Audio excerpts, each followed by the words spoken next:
हिंदी और उर्दू के महानतम लेखकों में शुमार प्रेमचंद का मूल नाम धनपत राय था। उनका जन्म 31 जुलाई 1880 को वाराणसी के नज़दीक लम्ही गांव में हुआ था। उनके पिता का नाम अजायब राय था और वे डाकखाने में मामूली नौकरी करते थे।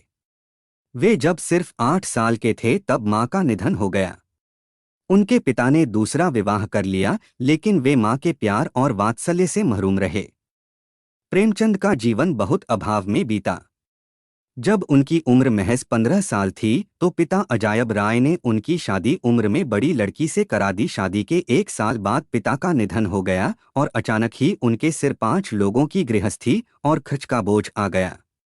प्रेमचंद को बचपन से ही पढ़ने का शौक था और वे वकील बनना चाहते थे, लेकिन गरीबी की मार के कारण उच्च शिक्षा प्राप्त करने का सपना अधूरा रह गया। 13 साल की उम्र में से ही प्रेमचंद ने लिखना शुरू कर दिया था। शुरुआत में कुछ नाटक लिखे और बाद में उर्दू में उपन्यास लिखा। इस तरह उनका साहित्यिक सफर शुरू हुआ, जो उनके अंतिम समय तक उनका हमसफर बना रहा। प्रेमचंद विधवा विवाह का समर्थन करते थे और 1906 में अपनी प्रगतिशील परंपरा को जीवन में ढालते हुए उन्होंने दूसरा विवाह बाल विधवा शिवरानी देवी से किया। इसके बाद उनकी जिंदगी के हालत कुछ बेहतर हुए। अध्यापक से प्रोमोशन होकर वे स्कूलों के डिप्टी इंस्पेक्टर बने और इसी दौरान उनकी 5 कहानियों का संग्रह सोजे वतन छपा, जो बहुत लोकप्रिय हुआ।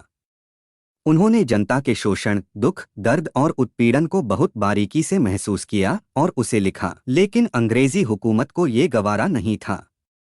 1910 में उनकी रचना सोजेवतन, राष्ट्र का विलाप के लिए हमीरपुर के जिला कलेक्टर ने तलब किया और उन पर जनता को भड़काने का आरोप लगाया।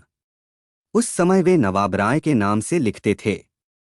उनकी खोज हुई और उनकी आंखों के सामने सोजेवतन की सभी प्रतियां जला दी गईं। कलेक्टर ने उन्हें बिना अनुमति के लिखने पर भी पाबंदी लगा दी। 20वीं सदी में उर्दू में प्रकाशित होने वाली ज़माना पत्रिका के संपादक और प्रेमचंद के घनिष्ठ मित्र मुंशी दयानारायण निगम ने उन्हें प्रेमचंद नाम से लिखने की सलाह दी। इसके बाद नवाब राय हमेशा के लिए प्रेमचंद हो गए और इसी नाम से लिखने लगे। बहुआयामी प्रतिभा के धनी प्रेमचंद ने कहानी, नाटक, उपन्यास, लेख, आलोचना, संस्मरण, संपादकीय जैसी अनेक विधाओं में साहित्य का सृजन किया है। उन्होंने कुल 300 से ज्यादा कहानियां, 3 नाटक, 15 उपन्यास, 10 अनुवाद, 7 बाल पुस्तकें लिखीं। प्रेमचंद ने शुरुआती सभी उपन्यास उर्दू में लिखे, जिनका बाद में हिंदी में अनुवाद हुआ। 1918 में सेवासदन उनका हिंदी में लिखा पहला उपन्यास था। फिर रंगभूमि, कायाकल्प, निर्मला, गबन, कर्मभूमि से होता हुआ उपन्यास लिखने का उनका यह सफर 1936 में गोदान के उफक तक पहुंचा। प्रेमचंद के उपन्यासों में गोदान सबसे ज्यादा मशहूर हुआ और विश्व साहित्य में भी उसका बहुत महत्वपूर्ण स्थान है। जीवन के आखिरी दिनों में वे उपन्यास मंगलसूत्र लिख रहे थे, जिसे वे पूरा नहीं कर सके।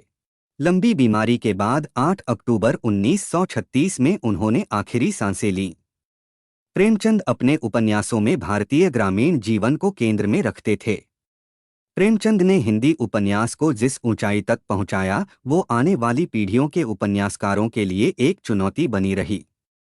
प्रेमचंद के उपन्यास और कहानियों का भारत और दुनिया की कई भाषाओं में अनुवाद हुआ है।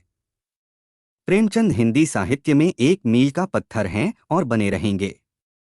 वीडियो अच्छा लगा हो तो वीडियो को लाइक करें, शेयर करें और ऐसे ही और वीडियो देखने के लिए हमारे चैनल को सब्सक्राइब करें।